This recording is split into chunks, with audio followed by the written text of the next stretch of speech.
Hello student, good evening. कैसे हैं आप सभी लोग? आशा करते हैं कि आप सभी लोग अच्छे होंगे, स्वस्थ होंगे, मस्त होंगे, अपना और अपने परिवार का ख्याल रख रहे होंगे। स्टूडेंट, जैसा कि आप सभी लोग जानते हैं कि हम यूपी स्पेशल कर रहे हैं, जो यूपी में आने वाले सभी एग्ज़ाम्स के लिए इम्पोर्टेंट है। यहाँ हम लोग उन सभी क्वेश्चंस को कर रहे हैं जो अब तक किसी न किसी एग्ज़ाम में पूछे गए हैं या जिनके आने की पूरी पूरी संभावनाएं हैं। हम लोग इसके 3 पार्ट कर चुके हैं। अगर आपने वो क्लास नहीं देखी हैं अभी तक, तो हम आप लोगों से यही रिक्वेस्ट करेंगे कि पहले आप उन क्लासों को भी देख लें। आज हम लोग अपनी क्लास का पार्ट 4 करने जा रहे हैं। वैसे तो हम लोग सिर्फ 30 या 40 या 20 क्वेश्चन ही देखते हैं, लेकिन हम उससे ज़्यादा कर ले जाते हैं। स्टूडेंट, ये क्लास आपके लिए बहुत ही ज़्यादा इम्पोर्टेंट है। आशा करते हैं कि इस क्लास से बाहर यूपी से आपसे कुछ भी नहीं पूछा जाएगा, क्योंकि ये सभी वही क्वेश्चन हैं जो पहले पूछे जा चुके हैं या जिनके पूछने की आगे भी संभावनाएं हैं। तो चलिए फिर स्टार्ट करते हैं आज की अपनी क्लास, जिसमें हमारा पहला क्वेश्चन है, इलाहाबाद उच्च न्यायालय के पहले मुख्य भारतीय न्यायाधीश कौन थे? तो बताइए स्टूडेंट, इलाहाबाद उच्च न्यायालय के पहले भारतीय मुख्य न्यायाधीश कौन थे? ए. इकबाल अहमद, बी. बिंदु भूषण मलिक, सी. कमलाकांत वर्मा या डी. शाह मोहम्मद सुलेमानी। तो बताइए, इलाहाबाद उच्च न्यायालय के पहले भारतीय मुख्य न्यायाधीश कौन थे? तो इसमें हमारा सही आंसर होगा डी. शाह मोहम्मद सुलेमानी। ये इलाहाबाद उच्च न्यायालय के पहले भारतीय मुख्य न्यायाधीश थे। इलाहाबाद उच्च न्यायालय की स्थापना 1869 को हुई थी। याद रखिएगा, इसके पहले मुख्य न्यायाधीश शाह मोहम्मद सुलेमानी थे और इलाहाबाद उच्च न्यायालय की स्थापना 1869 को हुई थी। हमारा नेक्स्ट क्वेश्चन है, नवाबगंज पक्षी अभयारण्य किन जिले में स्थित है? तो बताइए, नवाबगंज पक्षी अभयारण्य किस जिले में स्थित है? ए. उन्नाव जिले में, बी. बदायूं जिले में, सी. बरेली में या डी. बाराबांकी में। तो बताइए, इसका सही आंसर क्या होगा? इसका सही आंसर होगा ए. उन्नाव जिले में। नवाब पक्षी अभयारण्य उन्नाव जिले में स्थित है। ललन टॉप क्वेश्चन देखते हैं इसके। उत्तर प्रदेश का सबसे पहला पक्षी अभयारण्य नवाबगंज पक्षी अभयारण्य, जो कि उन्नाव जिले में स्थित है। और उत्तर प्रदेश का सबसे बड़ा पक्षी अभयारण्य लाल बहोसी पक्षी अभयारण्य, जो कन्नौज जिले में स्थित है। हमारा नेक्स्ट क्वेश्चन है, सैयद सालार मेला कहाँ आयोजित किया जाता है? तो बताइए, सैयद सालार मेला कहाँ आयोजित किया जाता है? ए. मैनपुरी में, बी. बहराइच में, सी. बाराबांकी में या डी. खलीलाबाद में। तो बताइए, इसका सही आंसर क्या होगा? सैयद सालार मेला कहाँ आयोजित किया जाता है? तो इसका सही आंसर होगा बी. बहराइच में। सैयद सालार मेला बहराइच में आयोजित किया जाता है। इसके ललन टॉप क्वेश्चन देखते हैं, देवा शरीफ मेला, जो कि बाराबांकी में लगता है। हमारा नेक्स्ट क्वेश्चन है, प्रथम स्वतंत्रता संग्राम कब हुआ था? ए. 1877 में, बी. 1885 में, सी. 1757 में या डी. 1857 में। तो प्रथम स्वतंत्रता संग्राम कब हुआ था? तो इसका सही आंसर क्या होगा? देखो, हमारा राइट का निशान भी वहीं पे लगा है, बिल्कुल डी. 1857 में। तो प्रथम स्वतंत्रता संग्राम 1857 में हुआ था। इससे जुड़े कुछ क्वेश्चंस देखते हैं। प्रथम स्वतंत्रता संग्राम 10 मई 1857 को मेरठ से शुरू हुआ था। 1857 की क्रांति का प्रतीक कमल और रोटी को माना जाता है। 1857 की क्रांति में प्रथम बलिदान मंगल पांडे ने दिया था। याद रखिएगा, प्रथम स्वतंत्रता संग्राम 10 मई 1857 को मेरठ से शुरू हुआ था और इसकी क्रांति का प्रतीक कमल और रोटी थे। और इस क्रांति में जो प्रथम बलिदान दिया था वो थे मंगल पांडे। हमारा नेक्स्ट क्वेश्चन है, उत्तर प्रदेश का भारत के चावल उत्पादक राज्यों में कौन सा स्थान है? तो बताइए, उत्तर प्रदेश का भारत के चावल उत्पादक राज्यों में कौन सा स्थान है? ए पहला, बी दूसरा, सी तीसरा या डी चौथा। तो कौन सा स्थान है? इसका सही आंसर होगा बी दूसरा। उत्तर प्रदेश का भारत के चावल उत्पादक राज्यों में दूसरा स्थान है। इसके ललन टॉप क्वेश्चन देखते हैं। चावल उत्पादन में पहला स्थान पश्चिमी बंगाल का है, याद रखिएगा। दूसरा स्थान उत्तर प्रदेश का है और पहला स्थान पश्चिमी बंगाल का है। हमारा नेक्स्ट क्वेश्चन है, उत्तर प्रदेश की सबसे लंबी नहर कौन सी है? तो बताइए, उत्तर प्रदेश की सबसे लंबी नहर कौन सी है? ए ऊपरी गंगा नहर, बी शारदा नहर, सी आगरा नहर या डी निचली गंगा नहर। तो उत्तर प्रदेश की सबसे लंबी नहर कौन सी है? इसका सही आंसर होगा बी शारदा नहर। शारदा नहर उत्तर प्रदेश की सबसे लंबी नहर है।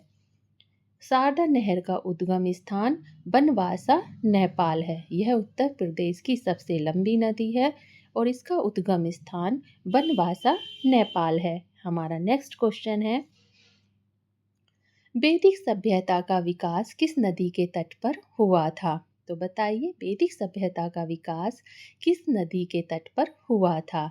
ए गोदावरी, बी नर्मदा, सी सरस्वती या डी तापी। तो वैदिक सभ्यता का विकास जिस नदी पर हुआ था उसका सही आंसर है सी सरस्वती।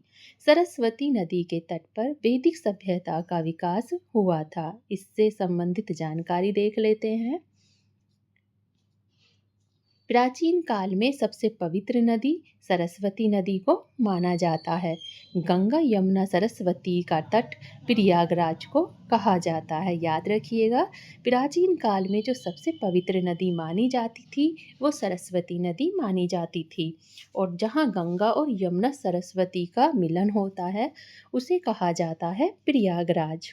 उत्तर प्रदेश की नेक्स्ट क्वेश्चन है हमारा, उत्तर प्रदेश की प्रमुख वाणिज्य फसल कौन सी है? तो बताइए, उत्तर प्रदेश की प्रमुख वाणिज्य फसल क्या है? ए तिलहन, बी गन्ना, सी जूट या डी कपास। तो इसका सही आंसर क्या होगा? उत्तर प्रदेश की प्रमुख वाणिज्य फसल क्या है? तो इसका सही आंसर होगा बी गन्ना। गन्ना उत्तर प्रदेश की प्रमुख वाणिज्य फसल है। इसके ललन टॉप क्वेश्चन देखते हैं। उत्तर भारत में गन्ना उत्पादन में प्रथम स्थान उत्तर प्रदेश का है। याद रखिएगा, गन्ना उत्पादन में प्रथम स्थान उत्तर प्रदेश का है। हमारा नेक्स्ट क्वेश्चन है, उत्तर प्रदेश में नक्कटैया मेला कहाँ पर आयोजित किया जाता है? तो बताइए, उत्तर प्रदेश में नक्कटैया मेला कहाँ पर आयोजित किया जाता है? ए वाराणसी में, बी लखनऊ में, सी सहारनपुर में या डी प्रयागराज में। तो बताइए कहाँ पर आयोजित किया जाता है? तो इसका सही आंसर होगा ए वाराणसी में। वाराणसी में नक्कटैया मेला आयोजित किया जाता है। ललन टॉप क्वेश्चन देखते हैं। वाटेश्वर मेला आगरा में लगता है, शाकुंभरी देवी मेला सहारनपुर में लगता है और उत्तर प्रदेश में सबसे ज़्यादा मेले मथुरा में लगते हैं। याद रखिएगा, वटेश्वर मेला आगरा में लगता है, शाकुंभरी देवी मेला सहारनपुर में लगता है और उत्तर प्रदेश में सबसे ज़्यादा मेले मथुरा में लगते हैं। हमारा नेक्स्ट क्वेश्चन है, उत्तर प्रदेश की गोविंद सागर परियोजना को दूसरे किस नाम से जाना जाता है? बताइए। उत्तर प्रदेश की गोविंद सागर परियोजना को दूसरे किस नाम से जाना जाता है? रिहंद बांध परियोजना, शारदा सहायक परियोजना, गंडक परियोजना या राजघाट बांध परियोजना। तो किस नाम से जाना जाता है? तो इसका सही आंसर होगा रिहंद बांध परियोजना। उत्तर प्रदेश की गोविंद सागर परियोजना को रिहंद बांध परियोजना के नाम से जाना जाता है। इसके ललन टॉप क्वेश्चन देखते हैं। रिहंद बांध परियोजना रिहंद नदी पर है। ओबरा ताप विद्युत केंद्र रिहंद नदी पर ही स्थित है। ओबरा ताप विद्युत केंद्र रूस के सहयोग से बनाया गया था, जो कि सोनभद्र जिले में है। याद रखिएगा, रिहंद बांध परियोजना रिहंद नदी पर है। ओबरा ताप विद्युत केंद्र भी रिहंद नदी पर ही स्थित है। ओबरा ताप विद्युत केंद्र जो रूस की सहायता से बनाया गया था, यह सोनभद्र जिले में स्थित है। फ्रेंड्स, अगर आप लोग हमारे चैनल पर न्यू हैं तो प्लीज़ हमारे चैनल को सब्सक्राइब करें। अगर आप लोगों को ये क्लास अच्छी लग रही है तो हमारी क्लास को लाइक करें और अपने दोस्तों के साथ ज़रूर शेयर करें। आप इसे अपने फ्रेंडों के साथ भी शेयर करिए ताकि उन लोगों को भी इस क्लास का बेनिफिट मिल सके। और अगर आप लोगों ने अभी तक हमारी क्लास को लाइक नहीं किया है तो फटाफट से इसे लाइक कर दीजिए। और अगर आप न्यू हैं तो चैनल को सब्सक्राइब कर लीजिए। हमारा नेक्स्ट क्वेश्चन है, प्रतिवर्ष सूफी संत हाजी वारिस अली शाह की मज़ार पर कौन सा मेला लगता है? तो बताइए, प्रतिवर्ष सूफी संत हाजी वारिस अली शाह की मज़ार पर कौन सा मेला लगता है? ए गढ़मुक्तेश्वर मेला, बी नखटैया मेला, सी कलियर मेला या डी देवा शरीफ मेला। तो बताइए स्टूडेंट, कौन सा मेला लगता है? गढ़मुक्तेश्वर मेला, नखकटैया मेला, कलियर मेला या देव शरीफ मेला। तो प्रतिवर्ष सूफी संत हाजी वारिस अली शाह की मज़ार पर कौन सा मेला लगता है? तो इसका सही आंसर होगा डी देवा शरीफ मेला। प्रतिवर्ष उनकी मज़ार पर देवा शरीफ मेला लगता है। इसके ललन टॉप क्वेश्चन देखते हैं। देवा शरीफ मेला कहाँ लगता है? तो ये लगता है बाराबंकी में। हमारा नेक्स्ट क्वेश्चन है, देश की सबसे बड़ी भूल भुलैया उत्तर प्रदेश में कहाँ पर है? तो बताइए, देश की सबसे बड़ी भूल भुलैया उत्तर प्रदेश में कहाँ पर है? जंतर मंतर मथुरा में, दीवाने खास आगरा में या इमामबाड़ा लखनऊ में या जंतर मंतर वाराणसी में। तो देश की सबसे बड़ी भूल भुलैया उत्तर प्रदेश में कहाँ पर स्थित है? तो इसका सही आंसर होगा इमामबाड़ा लखनऊ में। इमामबाड़ा लखनऊ में देश की सबसे बड़ी भूल भुलैया स्थित है। उत्तर प्रदेश की सबसे बड़ी भूल भुलैया स्थित है। हमारा इसके ललन टॉप क्वेश्चन देखिए। यूपी लोकसभा सीट 80 सीट हैं। यूपी में राज्यसभा की सीटें 31 हैं। यूपी में विधानसभा की सीटें 403 हैं और यूपी में विधान परिषद की सीटें 100 हैं। स्टूडेंट याद रखिएगा, यूपी लोकसभा की सीटें 80 हैं, यूपी राज्यसभा की सीटें 31 हैं, यूपी विधानसभा की सीटें 403 हैं, यूपी विधान परिषद की सीटें 100 हैं। याद रखिएगा, क्वेश्चन इम्पोर्टेंट है। हमारा नेक्स्ट क्वेश्चन है, उत्तर प्रदेश विधान परिषद के सदस्यों का कार्यकाल कितना होता है? तो बताइए, उत्तर प्रदेश विधान परिषद के सदस्यों का कार्यकाल कितना होता है? 3 वर्ष, बी 4 वर्ष, सी 5 वर्ष या डी 6 वर्ष। तो कितना होता है बताइएगा। तो इसका सही आंसर होगा डी 6 वर्ष। उत्तर प्रदेश विधान परिषद के सदस्यों का कार्यकाल 6 वर्ष होता है। इसके ललन टॉप क्वेश्चन देखते हैं। राज्य का उच्च सदन किसे कहा जाता है? तो राज्य का उच्च सदन कहा जाता है विधान परिषद को। विधान परिषद कभी भी भंग नहीं की जा सकती। याद रखिएगा, राज्य का उच्च सदन किसे कहा जाता है, तो वो कहा जाता है विधान परिषद को। विधान परिषद को कभी भी भंग नहीं किया जा सकता है। राज्य का निम्न सदन किसे कहा जाता है, तो राज्य का निम्न सदन कहा जाता है विधान सभा को। हमारा नेक्स्ट क्वेश्चन है, विधानसभा का कार्यकाल कितना होता है, तो विधानसभा का कार्यकाल होता है 5 वर्ष और विधानसभा को भंग किया जा सकता है। याद रखिएगा स्टूडेंट, क्या याद रखना है, देखिए, राज्य का उच्च सदन किसे कहते हैं, तो राज्य का उच्च सदन विधान परिषद को कहते हैं। विधान परिषद को कभी भी भंग नहीं किया जा सकता है। राज्य का निम्न सदन विधानसभा को कहते हैं और विधानसभा का कार्यकाल 5 वर्ष होता है और विधानसभा को भंग किया जा सकता है। हमारा नेक्स्ट क्वेश्चन है, नरोरा परमाणु शक्ति परियोजना की संयुक्त विद्युत उत्पादन क्षमता कितनी मेगावाट की है, तो बताइए, नरोरा परमाणु शक्ति परियोजना संयुक्त विद्युत उत्पादन क्षमता कितनी मेगावाट की है। ए 318 मेगावाट, बी 380 मेगावाट, सी 410 मेगावाट या डी 470 मेगावाट। तो कितने मेगावाट की है, तो इसका सही आंसर होगा डी 470 मेगावाट। नरोरा परमाणु शक्ति परियोजना की संयुक्त विद्युत उत्पादन क्षमता 470 मेगावाट की है। इसके ललन टॉप क्वेश्चन देखते हैं, उत्तर प्रदेश राज्य में उच्च शिक्षा निर्देशालय कहाँ पर स्थित है, तो उत्तर प्रदेश राज्य में उच्च शिक्षा निर्देशालय प्रयागराज में स्थित है। नेक्स्ट क्वेश्चन,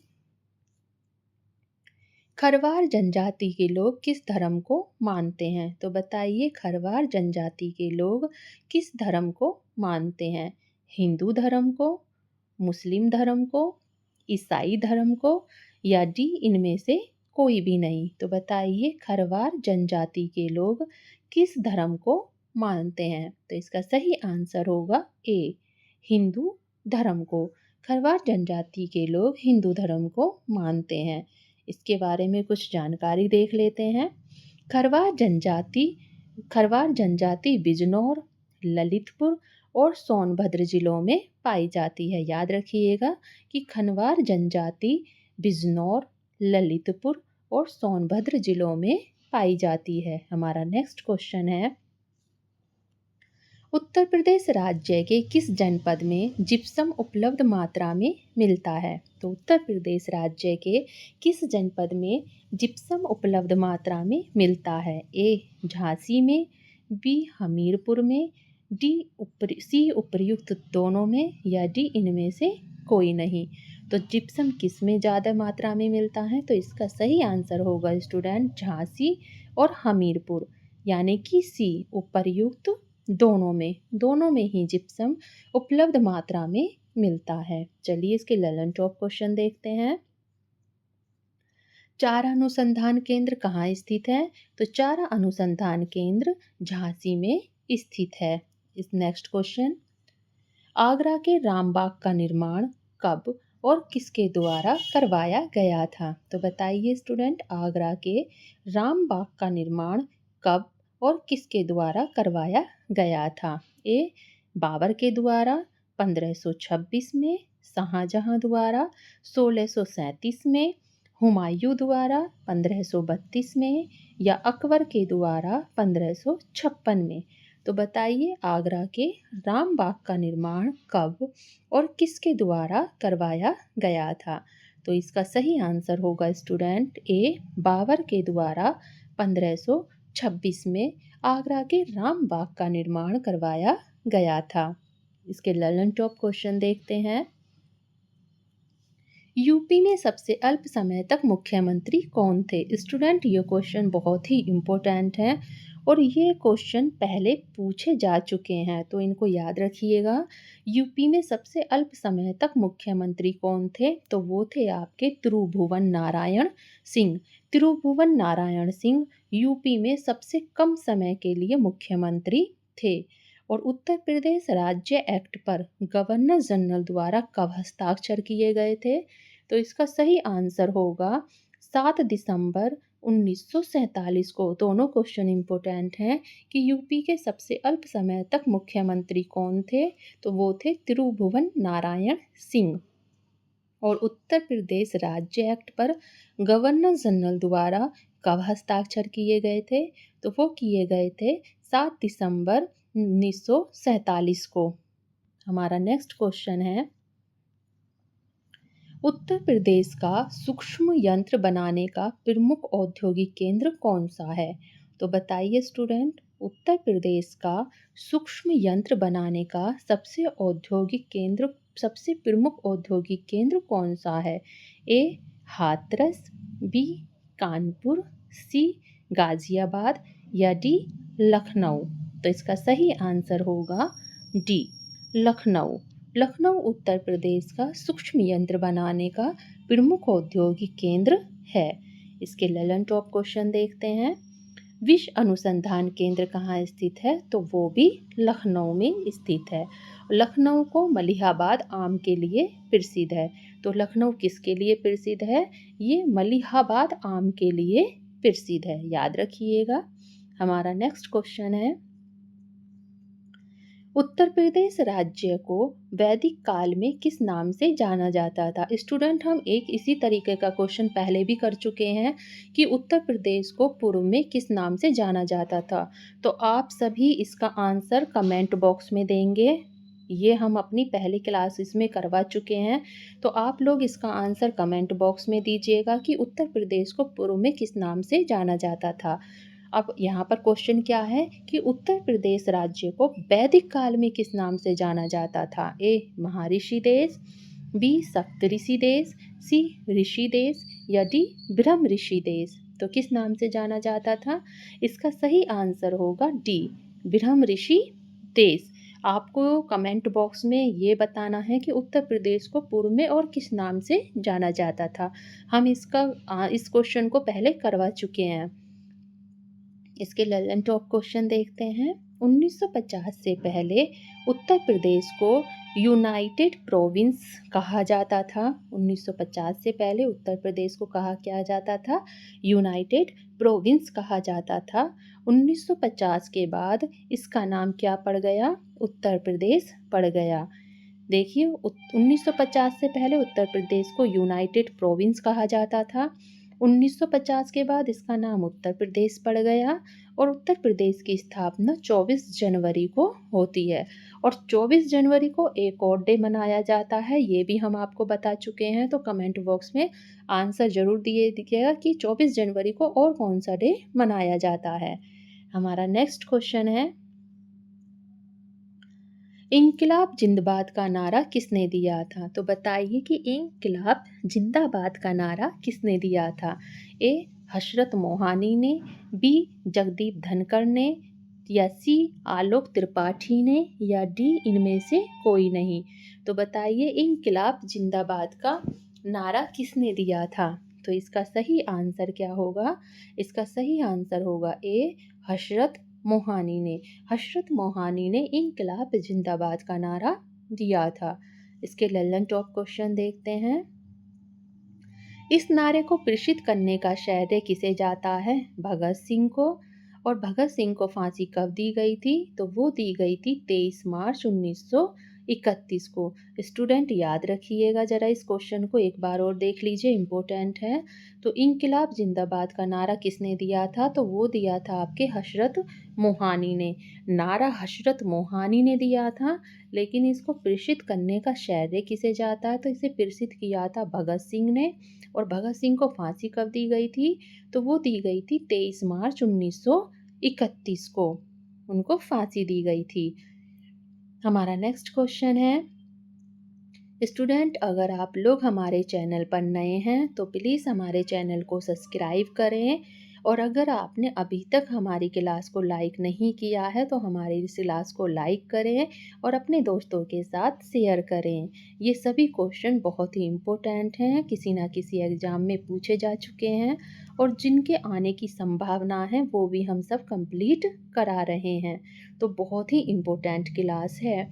तो हमारा नेक्स्ट क्वेश्चन है, उत्तर प्रदेश राज्य अध्यक्ष की नियुक्ति कौन करता है? तो बताइए उत्तर प्रदेश राज्य अध्यक्ष की नियुक्ति कौन करता है? ए प्रधानमंत्री, बी राष्ट्रपति, सी सर्वोच्च न्यायालय या डी मुख्यमंत्री। तो उत्तर प्रदेश राज्य अध्यक्ष की नियुक्ति कौन करता है? इसका सही आंसर होगा बी राष्ट्रपति। राष्ट्रपति उत्तर प्रदेश राज्य अध्यक्ष की नियुक्ति करते हैं। ललन टॉप क्वेश्चन देखते हैं। राष्ट्रपति देश का प्रथम नागरिक होता है। राष्ट्रपति को तीनों सेनाओं का सेनापति कहा जाता है और राज्य का अध्यक्ष राज्यपाल होता है। याद रखिएगा, राष्ट्रपति देश का प्रथम नागरिक होता है, इन्हें तीनों सेनाओं का सेनापति बोला जाता है और राज्य का अध्यक्ष राज्यपाल होता है। हमारा नेक्स्ट क्वेश्चन है, उत्तर प्रदेश में किसान बही योजना कब लागू की गई थी? तो बताइए उत्तर प्रदेश में किसान बही योजना कब लागू की गई थी? 2002 को, 1972 को, 1982 को या 1992 को? तो कब की गई थी?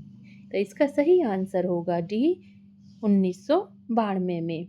ललन टॉप क्वेश्चन देखते हैं। किसान बही को तहसीलदार एवं कानूनगों के द्वारा किया जाता है। किसान बही जो होती है उनको तहसीलदार एवं कानूनों के द्वारा किया जाता है। हमारा नेक्स्ट क्वेश्चन है, शास्त्रीय संगीत कहाँ से लिया गया है? ये तो बहुत ही इजी है, इसे तो हर कोई बता देगा। स्टूडेंट फटाफट से कमेंट करके इसका आंसर बताइए कि शास्त्रीय संगीत कहाँ से लिया गया है।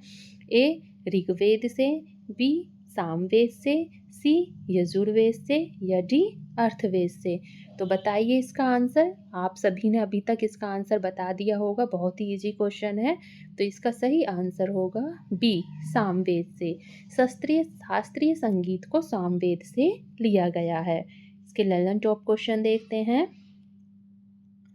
ऋग्वेद सबसे प्राचीन वेद है, सामवेद संगीत का वेद है, यजुर्वेद यज्ञ का उल्लेख मिलता है, ये गद और पद दोनों में है, और अर्थवेद जादू टोना और मंत्र का वेद है। याद रखिएगा, ऋग्वेद सबसे प्राचीन वेद है, सामवेद को संगीत का वेद कहते हैं, यजुर्वेद में यज्ञ का उल्लेख मिलता है। स्टूडेंट इस क्वेश्चन को याद रखिएगा कि यजुर्वेद में गद और पद दोनों में रचनाएं मिलती हैं और अर्थवेद को जादू टोना और मंत्र का वेद कहा जाता है। और ये सबसे प्राचीन, ऋग्वेद सबसे प्राचीन वेद है और न्यू कौन सा है? इसमें अर्थवेद है। हमारा नेक्स्ट क्वेश्चन है, केंद्रीय बकरी अनुसंधान केंद्र कहाँ अवस्थित है? तो बताइए स्टूडेंट, केंद्रीय बकरी अनुसंधान केंद्र कहाँ अवस्थित है? ए कानपुर में, बी मथुरा में, सी लखनऊ में या डी झांसी में? तो केंद्रीय बकरी अनुसंधान केंद्र कहाँ अवस्थित है? तो इसका सही आंसर क्या होगा? इसका सही आंसर होगा बी मथुरा में। मथुरा में केंद्रीय बकरी अनुसंधान केंद्र अवस्थित है। ललन टॉप क्वेश्चन देखते हैं। कानपुर साबुन उद्योग व चमड़ा उद्योग के लिए प्रसिद्ध है, लखनऊ को नवाबों का शहर और विश्व अनुसंधान केंद्र स्थित है, और झांसी में चारा अनुसंधान केंद्र स्थित है। स्टूडेंट याद रखिएगा, साबुन उद्योग और चमड़ा उद्योग के लिए तो कानपुर प्रसिद्ध है, जहां साबुन और चमड़े का उद्योग होता है। लखनऊ को नवाबों का शहर भी कहा जाता है, यहाँ पर विश्व अनुसंधान केंद्र भी है, और झांसी में चारा अनुसंधान केंद्र है। ये क्वेश्चन मोस्ट है स्टूडेंट, ये क्वेश्चन मोस्ट है। चारा अनुसंधान केंद्र कहाँ स्थित है? झांसी में। हमारा नेक्स्ट क्वेश्चन और लास्ट क्वेश्चन, गजलों का जनक किसे कहा जाता है? तो बताइए स्टूडेंट, गजलों का जनक किसे कहा जाता है? उमर खुसरो को, बी अमीर खुसरो को, सी बहादुर शाह जफर को या डी उमर खयाम को? तो बताइए गजलों का जनक किसे कहा जाता है? तो ये कहा जाता है बी अमीर खुसरो को। अमीर खुसरो को गजलों का जनक कहा जाता है। इसके ललन टॉप क्वेश्चन देखते हैं। देखिए, अमीर खुसरो को तोताए हिंद भी कहा जाता है, संगीत का जनक अमीर खुसरो को ही माना जाता है, बर्तन उद्योग कानपुर को कहा जाता है और पीतल नगरी मुरादाबाद को कहा जाता है। देखिए अमीर खुसरो को और क्या कहा जाता है? अमीर खुसरो को तोताए हिंद भी कहा जाता है। संगीत का जनक अमीर खुसरो को ही माना जाता है। बर्तनों का उद्योग कानपुर देहात में होता है और पीतल नगरी मुरादाबाद को कहा जाता है। किसको कहा जाता है पीतल नगरी? पीतल नगरी मुरादाबाद को कहा जाता है। यहाँ पर हमारी अभी क्वेश्चन है, चाकुर उद्योग रामपुर में, नक्काशी और सिगरेट उद्योग सहारनपुर में। याद रखिएगा, चाकू उद्योग चाकू उद्योग रामपुर में, चाकुर उद्योग रामपुर में और नक्काशी व सिगरेट का उद्योग सहारनपुर में होता है। यहाँ पर हमारी क्लास फिनिश होती है। स्टूडेंट, अगर आप हमारे चैनल पर न्यू हैं तो हमारे चैनल को सब्सक्राइब करें। अगर आपने अभी तक हमारी क्लास को लाइक नहीं किया है तो हमारी क्लास को लाइक करें और अपने फ्रेंडों के साथ शेयर ज़रूर करें और अपना रिव्यू ज़रूर दें कि आपको हमारी क्लास में क्या चीज़ अच्छी लगती है और हमें क्या सुधार करना चाहिए। तो स्टूडेंट, आप हमारी क्लास को लाइक ज़रूर करें और फ्रेंडों के साथ शेयर ज़रूर करें। चैनल को सब्सक्राइब करें और हमारे चैनल से रिलेटेड कोई भी अपडेट या नोटिफिकेशन आप लोगों को ईज़िली तभी मिल सकता है जब आप हमारे चैनल को सब्सक्राइब करेंगे। स्टूडेंट, अगर आप लोगों को इसकी पीडीएफ चाहिए तो आप लोग हमारा टेलीग्राम ग्रुप ज्वाइन कर सकते हैं। हम लोग वहाँ पर इसकी पीडीएफ डाल देते हैं। आप वहाँ से इसकी पीडीएफ को डाउनलोड कर अपने पास रख सकते हैं और पेपर टाइम पर उसका रिवीजन कर सकते हैं। तो पीडीएफ चाहिए तो टेलीग्राम ग्रुप को ज्वाइन कर लें। धन्यवाद।